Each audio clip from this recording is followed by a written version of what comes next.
Start करते हैं और कहानी को शुरू करते हैं। आलस एक ऐसा शब्द है जिसे सुनते ही ज्यादातर लोग अपनी बाहों को फैलाने, पलंग पर लेटने या समय बर्बाद करने की प्रवृत्ति से जोड़े देते हैं। लेकिन क्या हम जानते हैं कि आलस सिर्फ एक स्थिति नहीं बल्कि एक जाल भी हो सकता है जो हमें हमारी असली क्षमता से दूर खींच लेता है। वीडियो का शीर्षक असल एक जाल है, गिद्धों का डाकू। हमें यह याद दिलाता है कि बहुत सी कहानियां में गिद्धों का प्रतीक होता है, वे जो ऊंचाइयों से नीचे देखते हैं और निपटते हैं। आइए मैं तुम्हारे लिए एक गहरी, प्रेरणादायक और भावनात्मक कहानी पेश करता हूँ। ऐसे पात्रों में संघर्ष और मोड़ों के साथ जो असल के जाल से कितने आत्मबोध की यात्रा और विजय की चोटी तक पहुँचाते का अनुभव है। तो हम कहानी को स्टार्ट करने से पूरा पहले अगर अपना भाई का नाम जानना चाहते हैं तो मेरा नाम सूरज सरोज है। आप देख रहे हैं सूरज गेमर। तो पवन की उपस्थिति। बहुत समय पहले एक बिखरी हुई भूमि का नाम था उत्साहपुर। यह भूमि कभी स्मृति और जीवन से भरी थी। खेतों में हरी फसलें लहराती थी, नदी मीठा पानी बहती थी और लोग मेहनत, संगीत और सांझ के कथा गीतों में लिप्त रहते थे। परंतु समय के साथ उत्साहपुर एक धीमी सी बीमारी छाई। असल उत्साहपुर के गांव के से लोग अपने काम में देर तक, सुबह देर से उठते, खेत की सिंचाई छोड़ देते और अपने सपनों को कल पर टाल देते रहते थे। धीरे धीरे खेतों में खरपतवार उग आई, नदी का प्रवाह घटने लगा और उत्साह की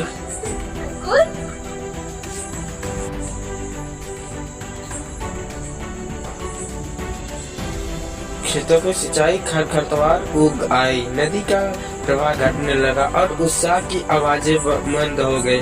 उत्साहपुर के बीचों बीच एक छोटा सा गांव था, नाम नवदीप। वहां का एक लड़का था, नाम पवन। पवन की आंखों में चमक, दिमाग से जिज्ञासा और हाथों में जिम्मेदारी थी। लेकिन आलस की एक कोमल शक्ति धीरे धीरे उसे प्रभावित कर रही थी।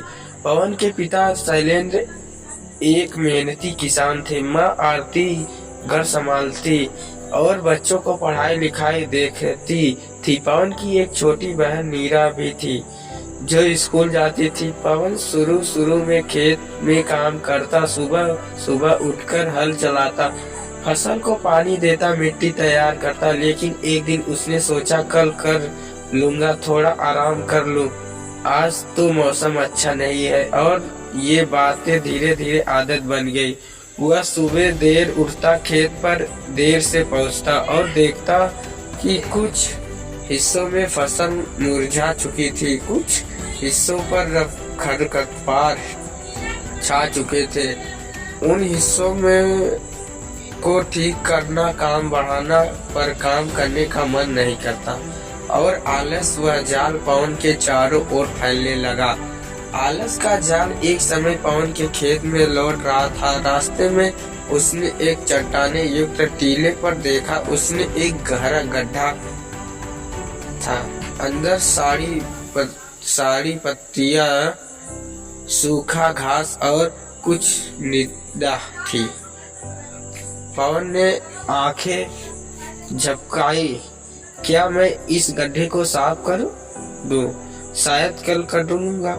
लेकिन आलस ने उसका हाथ पकड़ा और कहने लगा, ठीक है, ये कल कर देना, अभी आराम कर लो। उसने छत से हाथ पीछे खींचा और वापस घर की ओर चला।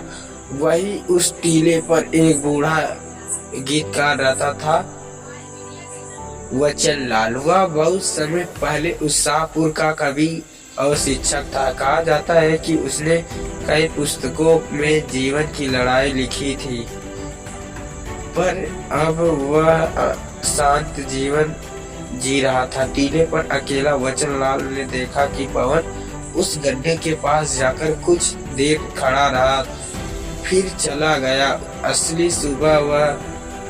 अगली सुबह वह पवन के साथ बैठने गया। पवन, उसने कहा, तुम्हें कल उस गड्ढे के पास समय बिताया था? पवन कुछ